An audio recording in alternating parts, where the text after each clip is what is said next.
I have paid close attention to you for the last 2 years. Yeah. And this book, I know it's been tough.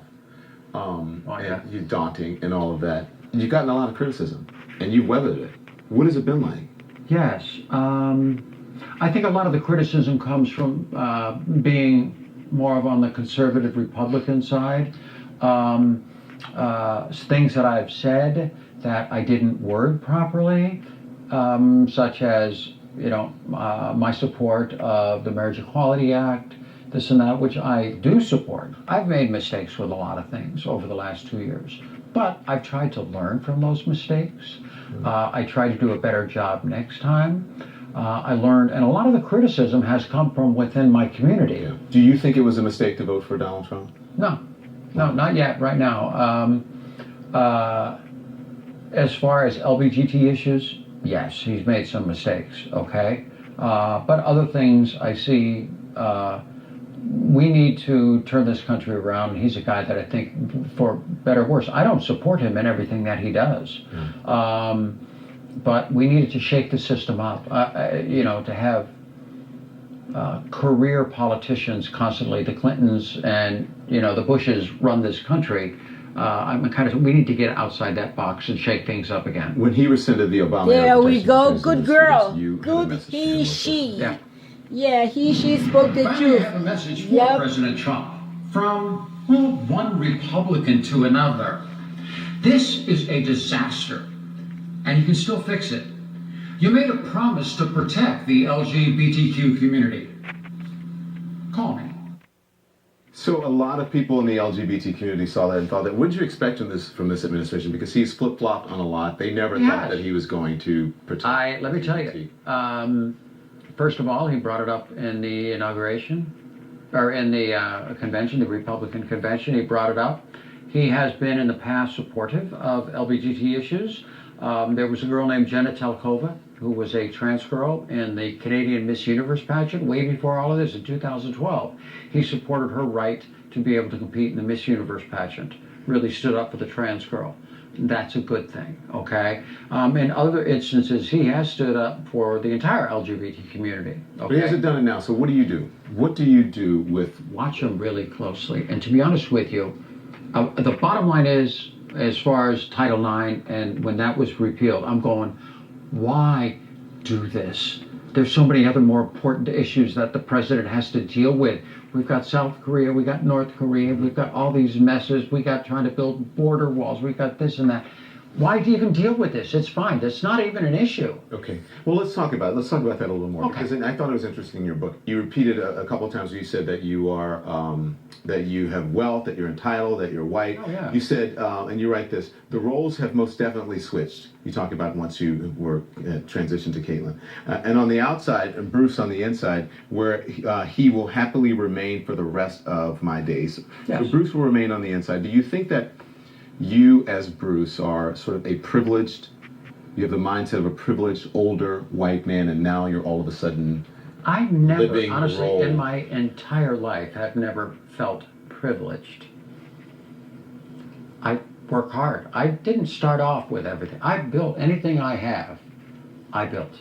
I used to live on $10,000 a year until I was 26 years of age.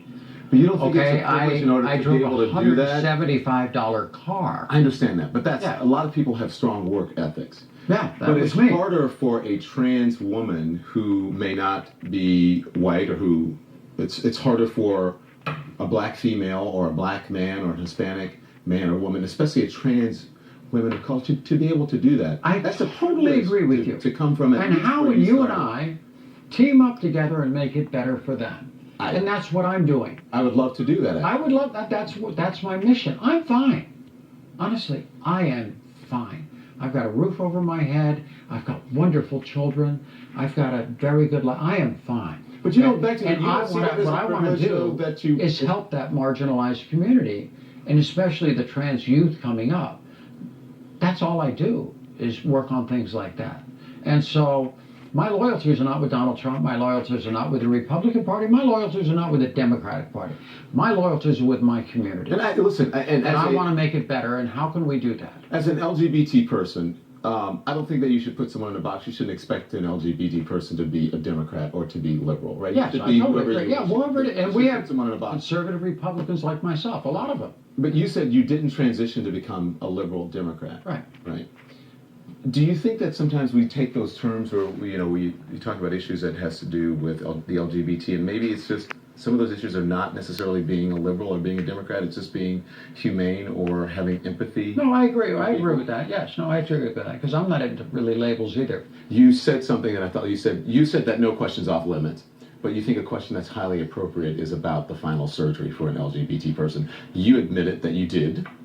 Why did you feel Did like I say that? Yes, you did. Oh, I did. Okay. So why did you feel that? Why did you feel the need to share with the world? Because you said it's inappropriate to ask. Because the book is about honesty, and I tell things in that book that I never thought I would tell anybody in the world about it. And I had to be extremely honest.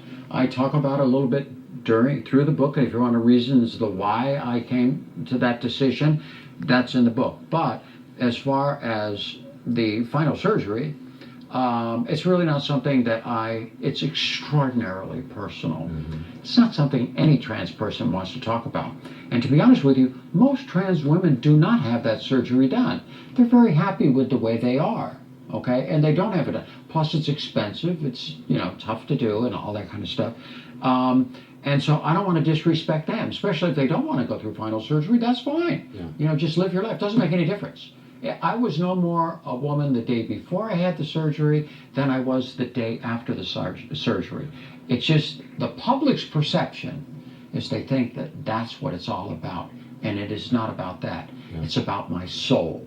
And you're very clear. You said, I am a trans woman. I'm not a woman. I can't give birth. I didn't have the same experience. Right. My road to womanhood was different than most. Okay. Yes. Bridging the gap with conservatives in the LGBT community when we come back.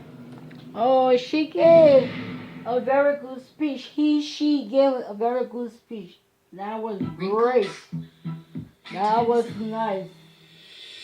Better than some of the things that we read on the internet. She did good. Yep, I think she did. Yep, she did. Vacation rentals? Search Florida for $29. Yep. Okay, she did great. I think that was okay.